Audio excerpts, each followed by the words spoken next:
San and wind argued, বলছে সূর্য আর বাতাস ঝামেলা করেছে, ঝগড়া করছে যে হু ইজ মাইটিয়ার, কে হয় বেশি শক্তিশালী। ঠিক আছে, সূর্য বেশি কি বাতাস বেশি। ট্রাভেলার ওর আসল, তারা একদম দেখলো একটা ট্রাভেলার যাচ্ছে, তারা বলে বাবা থাম থাম থাম, আমাদের মধ্যে ঝামেলা হচ্ছে, ঝামেলাটা একটুখানি ডিসপুটটা সেটেল করে দেয়। তা সূর্য আর বাতাসের ঝামেলা কে সেটেল করবে? মানুষটি নয়, তাকে থামানো হয়েছে। তার ওপর তারা টেস্ট করবে, করে দেখবে যে কে বেশি শক্তিশালী, তাই তো।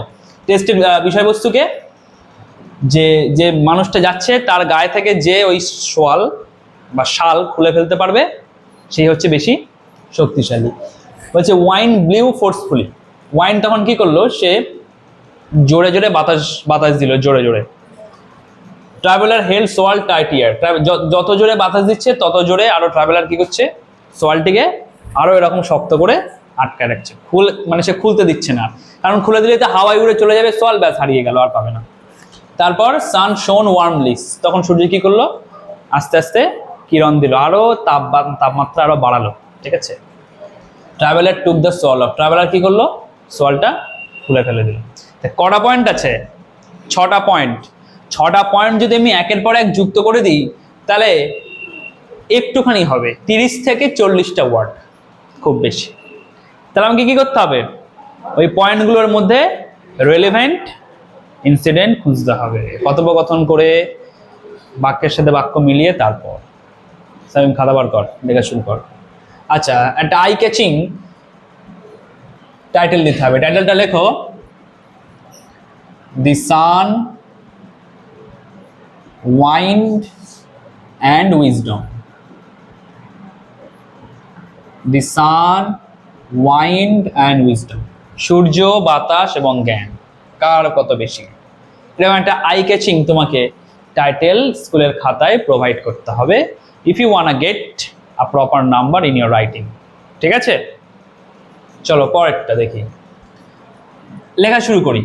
সান অ্যান্ড ওয়াইন্ড আর্গিউড, বলছে সূর্য আর বাতাস ঝামেলা করেছে, তাহলে কি লিখবো? Once sun and wind engaged, engaged কথার মানে হচ্ছে জড়িয়ে পড়া। engaged কথার মানে জড়িয়ে পড়া। তাহলে once sun and wind engaged into a dispute, into a dispute। আবার বলো, one sun and wind, একদা সূর্য আর বাতাস জড়িয়ে পড়েছিল একটা ঝামেলাতে, জড়িয়ে পড়েছিল একটা ঝামেলাতে। কি ঝামেলা? The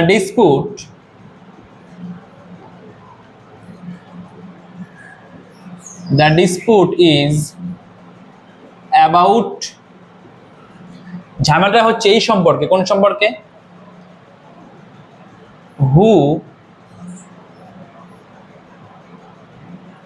who was the mightier। মাইটিয়ার কেন লিখলাম? দুটো ব্যক্তি আছে, দুজনের মধ্যে তুলনা বোঝালে কম্পারেটিভ ডিগ্রি হয়। তাহলে মাইটি যদি শক্তিশালী হয়, মাইটির কম্পারেটিভ ডিগ্রি হচ্ছে মাইটিয়ার, মনে থাকবে। চলো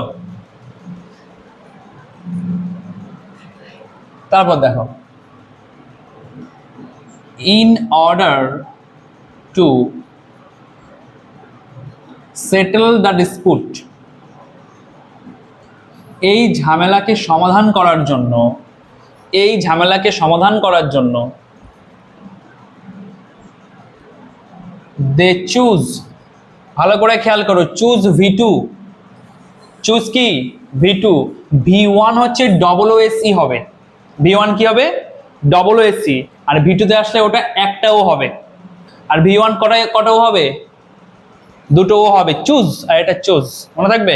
তাহলে to order, in order to settle the dispute, they choose a passing traveler, a passing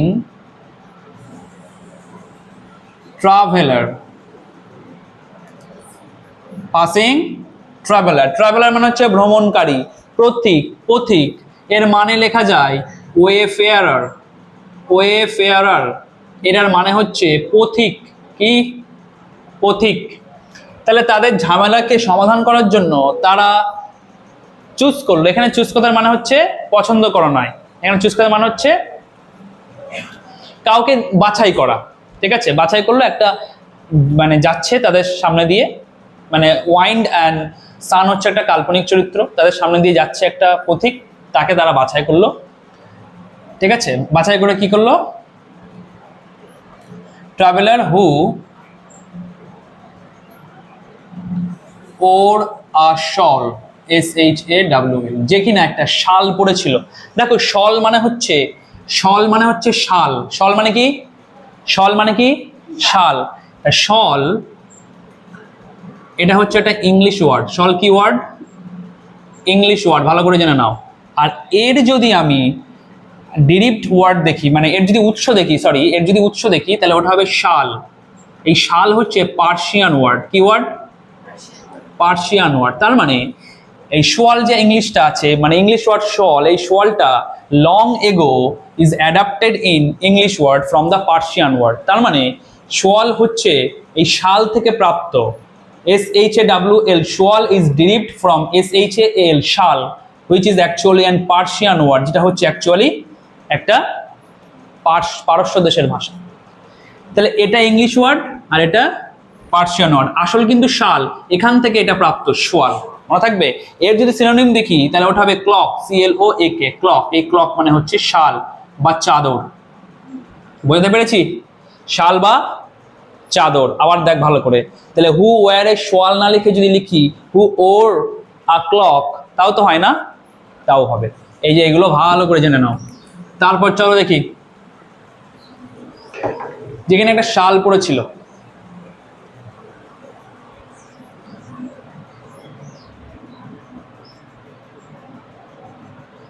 they decided, তারা সিদ্ধান্ত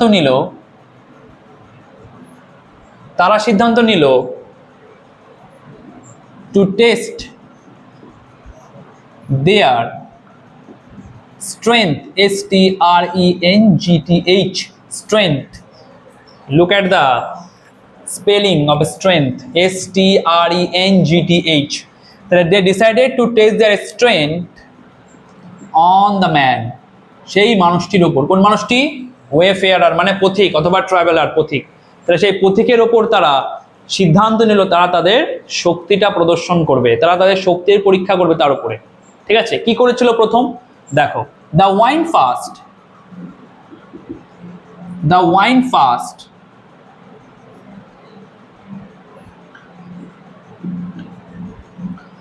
blew forcefully across the path, সে রাস্তা বরাবর, রাস্তার হাইটে, মানে সেই মানুষটির বরাবর, রাস্তা সমান সমান, এইভাবে সে কি করলো? জোরে জোরে বাতাস বইল, জোরে জোরে কি করলো? বাতাস দিল। তারপর লেখো, the harder the wind blew, যত জোরে বাতাস বইল, the harder the wind blew, যত জোরে বাতাস বইল, the more the traveler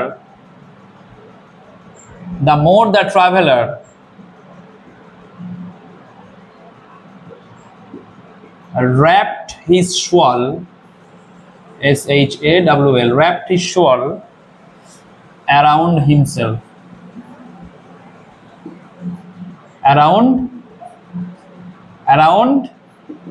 তাহলে আবার কি লিখলাম? the harder the wind blew, যত জোরে বাতাস বইল, the more the traveler, ততই কি করলো পথিকটি? wrapped মানে হচ্ছে আকৃষ্ট করা, জড়িয়ে নেওয়া। আমরা যখন কাউকে গিফট দিই তখন ওই যে এক্সট্রা একটা চকচকে যে প্লাস্টিকটা আমরা মুড়িয়ে দিই না, ওটাকে বলে র্যাপড করা, র্যাপিং করা। র্যাপিং থেকে এসছে র্যাপড। তাহলে কি করলো? যে পথিকটি কি করলো? তার চাদরটিকে নিজের চারপাশে কি করলো? এরকম করে আরো জড়িয়ে নিল। ঠিক আছে, অ্যারাউন্ড হিমসেলফ। এর ফলে কি হলো?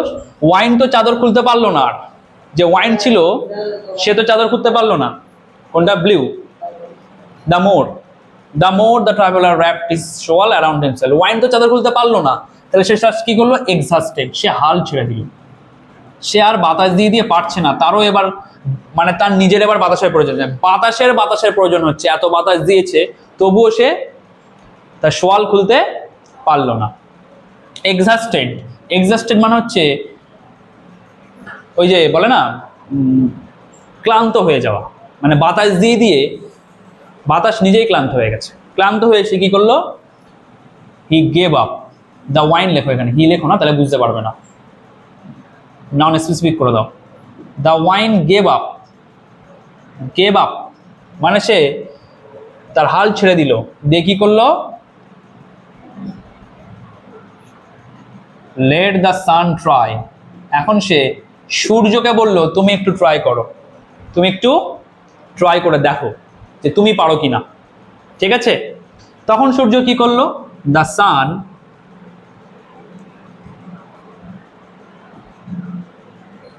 জেন্টলি, খুবই নরম, আস্তে আস্তে আস্তে আস্তে, জেন্টলি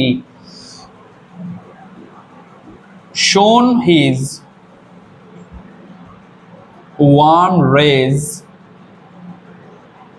upon the man. লেখো।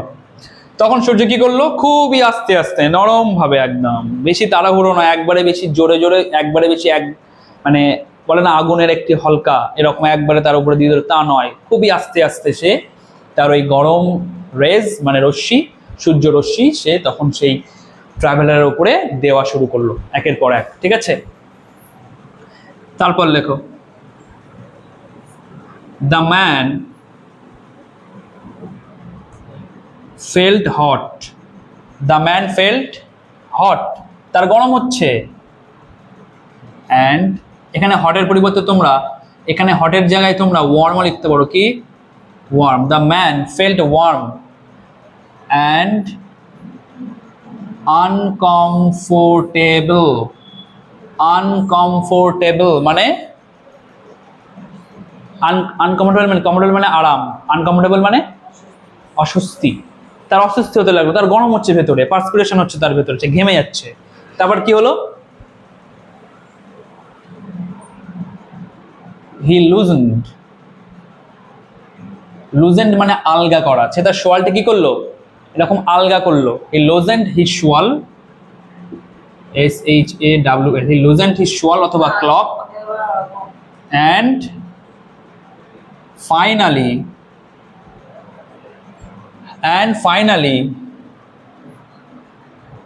took it off. তার মানে সে তার শোয়ালটি আলগা করলো এবং সর্বশেষে সে শোয়ালটি খুলেই ফেললো। ঠিক আছে, সর্বশেষে কি হলো? শোয়ালটি খুলে ফেললো। তারপর লেখো the sun then told the wind. তখন সূর্য ওয়াইনকে বলল, কি বললো? দেখো, gentleness and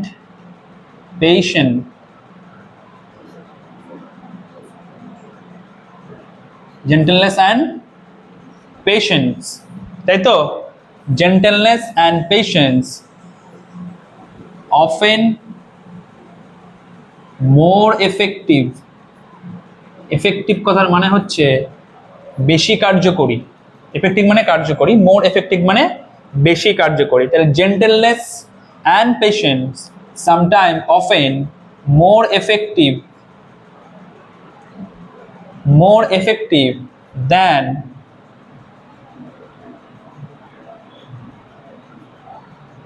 force and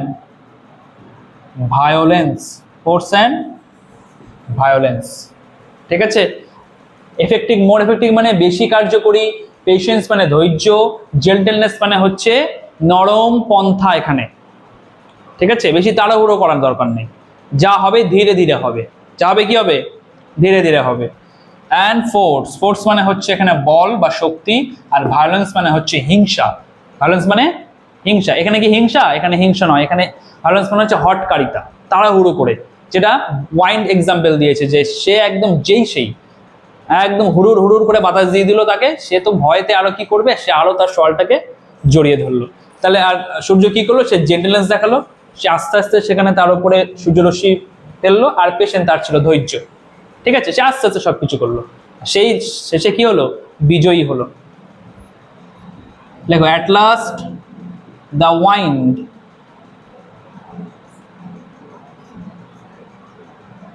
had nothing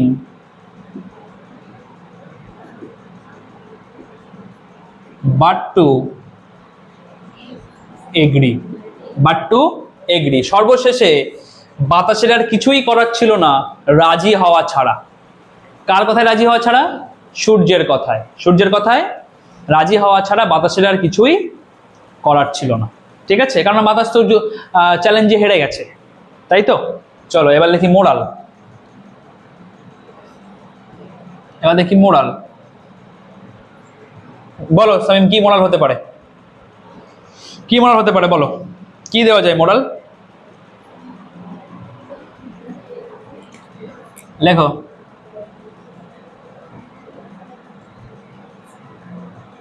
softness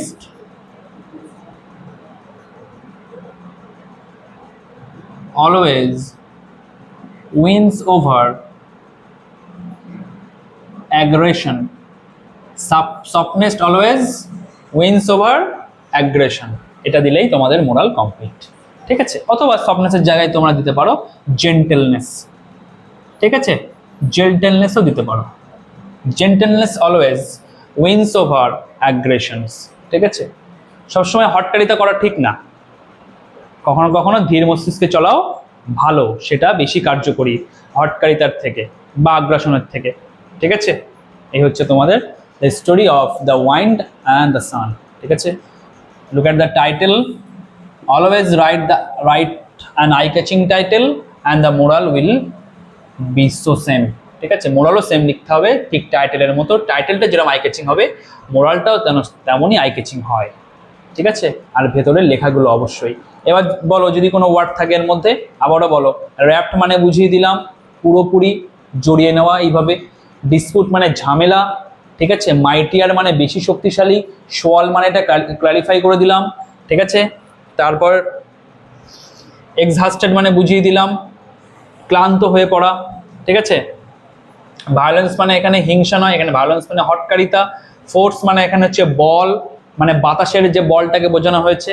ঠিক আছে, পেশেন্স মানে ধৈর্য। কার ধৈর্য? কার ধৈর্য? সূর্যের ধৈর্য। জেন্টেলনেস মানে হচ্ছে শান্ত ভাব। কার ভাব? সূর্যের ভাব। বুঝতে পেরেছি। মোর এফেক্টিভ মানে বেশি কার্যকরী। ব্যাস, কমপ্লিট।